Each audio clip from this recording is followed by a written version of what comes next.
famílias que talvez se sentem culpadas, né? Se sentem ali fracassadas, né? De que demorou, ou de que errou, ou que se sente culpado, talvez. Será que foi falta, né, de correção? Enfim, é complicado isso, né? Eu me senti um pouco dessa forma, né? Muitas vezes. Eu sempre costumo dizer assim, nós geramos um bebê e a gente nunca cria essa expectativa que vai vir com uma deficiência, que vai, né, vir com algum transtorno do neurodesenvolvimento. E aí acontece a minha frustração da questão da maternidade, né? Mas é complicado, porque a gente carrega essa questão, assim, eu falo, no geral, a família. É genética, não é? É o ambiente. Foi um erro meu, né? A gente sempre tem... Foi alguma medicação que eu tomei durante a gestação? Em casos relacionados na criança, no adolescente, ansiedade, depressão, tudo, eu costumo falar muito, e também quando esses adolescentes têm dificuldades em relação aos seus pais, eu costumo falar assim que os nossos pais fizeram por nós o que eles deram conta. É uma expressão meio boba, meio assim, mas os nossos pais fizeram por nós o que eles deram conta. Eles podiam ter feito mais? Podiam, mas por que não fizeram? Baseado em várias explicações, mas eles fizeram o que naquele momento eles deram conta. Então, assim, no caso vocês duas, pessoal de casa, vocês duas como mães, vocês fizeram o que vocês conseguiram fazer. Ponto. E bota um ponto, né? Literalmente nisso. O ponto no sentido de não propagar um sofrimento. Vocês fizeram o que foi possível da parte de vocês. O quanto, por exemplo, nossa, a gente não imaginava que... Eu não imaginava que eu poderia ter um filho com, né, característica PCD, com transtorno no neurodesenvolvimento. Ok, e o quanto ali no início, na maioria das mães, para não falar todas, algum período de aspecto de ficar mais pensativa, negativa, no sentido de negar o quanto que não é, o que fazer, o que não fazer, não vai ser muita coisa, tudo. Cada uma tem um tempo? Cada uma tem um tempo. Aí cabe... Então, sim, cada uma fez o que deu para fazer. Com relação à gestação, cuidados na gestação. Hoje em dia, o que a maioria das mães de hoje em dia, 20, 30, 40 anos de idade, o nível de instrução que essas mães têm hoje em dia são certas informações. As nossas mães de outras épocas, outras gerações, tinham outras informações. Sim. Então, o cuidar da saúde, o se cuidar melhor durante a gestação, seguir a gestação da forma que é mais bacana, tudo. Então, assim, ok, porém, mesmo assim, gestações bonitinhas, tudo a termo, sem nada de prematuridade, uso de medicação, de coisa errada, ainda pode acontecer. No caso do autismo, basicamente são questões genéticas, né? Que ainda está sendo trabalhado. Então, assim, então influências, tudo. Então, vocês mães fizeram o que vocês conseguiram, se esforçaram e estão correndo atrás. Sim, ponto. Isso mesmo. Mas a família carrega esse luto, né? A negação é a primeira fase do luto. E é a fase que você tem maior contato, né? A dificuldade com a família. Sim, tem né? Bastante. Tem gente que a gente chega, olha, parece, né? A gente tenta, às vezes, eufemizar para também não... Que a gente vê que a família está um pouco travada, tudo. Olha, aqui está trazendo algumas informações, vamos correr ali atrás, vamos buscar informação, tudo, mas às vezes eles não vão atrás, né?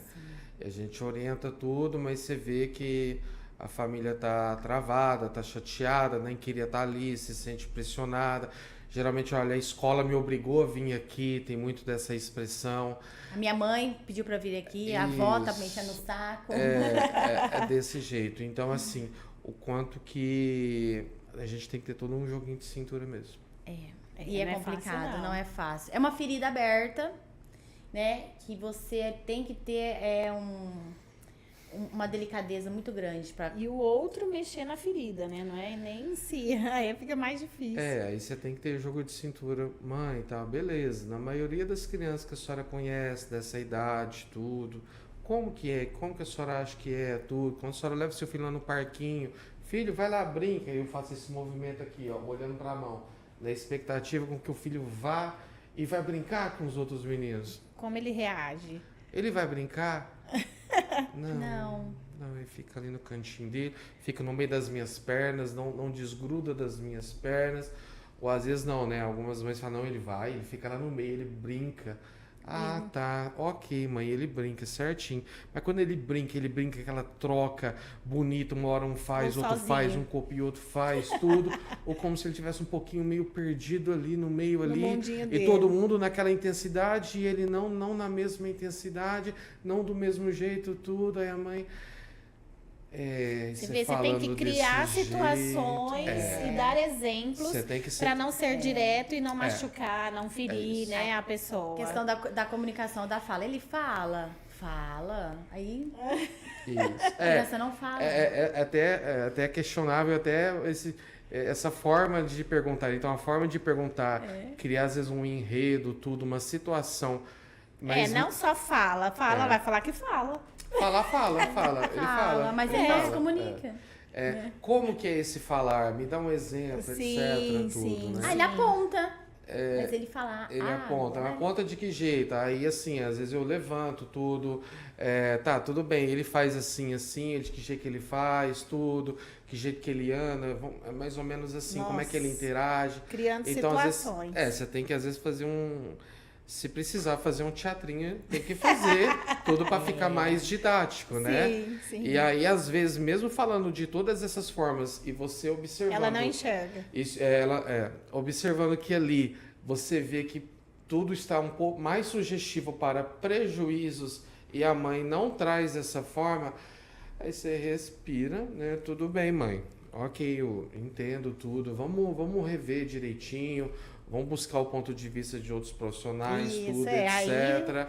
É o momento Aí é uma outra oportunidade, mas geralmente mesmo assim a maioria não busca ou vai demorar um pouco, ou nessas situações às vezes o tempo passa, aí vem, doutor, queria conversar novamente com você, tudo, eu andei pensando aquele dia, você conversou, falou aquelas coisas, trouxe aqueles exemplos, aquele dia eu pensei assim, porém... Fui ver com calma, conversei com meu esposo, conversei com a minha mãe, tudo. Então, é o tempo, né? É o tempo, né? Então, vem a parte do negar que esteja acontecendo naquele momento, mas o tempo vai passando e você vai cedendo ao que você vê. Aí, às vezes, eu até falo, mãe, então, observa com mais calma, observa tal situação, conversa com a professora. Vai plantando né? a sementinha, né? Isso, aí você vai jogando as ideias ali, para ficar um pouquinho mais fácil, né? Aí eu falo, conversa com a professora, entenda a professora como uma amiga sua para estar te dando as orientações, né? Tá trocando umas ideias, não precisa ter medo. Ela vai estar morrendo de medo de você, geralmente, né? Geralmente é assim.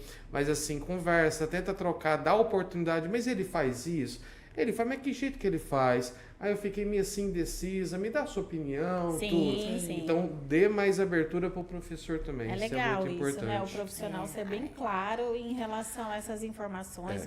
A família fica mais tranquila. Existem profissionais que a gente não se sente à vontade, como pais, de perguntar. De se abrir, porque já corta ali o assunto, eu acho que a gente tem que ter empatia, né? E se colocar no lugar do outro.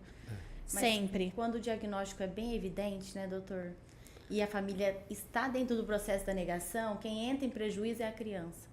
Por não começar a realizar o tratamento, as por conta dessa terapias. negação, né? E o tempo que ela irá retornar daqui 2, 3 meses, 2, 3 meses com uma criança é muito válido. É uma evolução muito grande. Sim. É isso que eu fico pensando, o prejuízo que essa criança terá de 2, 3 meses até absorver essa questão da negação. Aí eu pego como gancho isso que você está falando, aquela situação. Tá bom, mãe, vamos colocar aqui na data de hoje, não chegamos numa conclusão. Ponto. Ok. A questão é, seu filho apresenta algumas, no mínimo, dificuldades, até que ponto prejuízos, você, tentar colocar de uma forma mais leve, na intenção das coisas darem certo para o tratamento, né, para a mãe levar para o tratamento. Estamos um pouco em dúvida. O quanto que, vamos supor, é um transtorno do neurodesenvolvimento, por exemplo, é um autismo ou não é um autismo? Sendo um autismo ou não sendo um autismo, a questão seu filho precisa melhorar mais nas atividades do dia a dia. Seu filho precisa melhorar. Seu filho precisa melhorar o desenvolvimento dele. Logo, sendo ou não sendo autismo, logo terapias. É isso. Ponto. Então aí é que você faz elabora um documento, tá falando que está em investigação, tudo, e aí encaminha para os profissionais ficam à vontade para fazer essa troca, para conversar, para dialogar. Daqui 3 meses a senhora volta, daqui 6 meses a senhora volta, a gente vai ter uma nova conversa, traz um relatório escolar novo, traz uma avaliação neuropsicológica, se for possível também, etc. A gente vai voltar a ter uma conversa, enquanto isso, esses detalhinhos vai observando, e aí tem a parte boa, que os outros profissionais, né, nesse circuito multidisciplinar, também vão trazendo as suas observações e, né, na maioria das vezes, vão reforçando aquilo que o médico observou. Não, olha, realmente tem isso. Aí quando a mãe vê, nossa, tá todo mundo falando a mesma coisa. Então, quem sabe, né? Muitas aí vai se observações, abrindo. né? Aí vai. Aí vai se somando, vai O ficando mais mais importante fácil. não é ter o diagnóstico, é iniciar o tratamento. É ter algum Dentro desse, diagnóstico. né? Dentro desse contexto de negação. Vamos Se iniciar existe o tratamento. se existe prejuízo, precisa melhorar. Ponto. Ficando apenas dentro de casa, na frente de um tablet, de uma televisão. Não vai resolver. Não vai resolver porque não está resolvendo. E se não for para terapia, vai continuar dentro de casa. Então não vai continuar resolvendo. Não. Então aquele ritmo que está acontecendo não está dando sucesso. Então tem que tentar de outras formas profissionais. Falo, pai, mãe, parabéns, está se esforçando, está fazendo a sua parte, está se dedicando.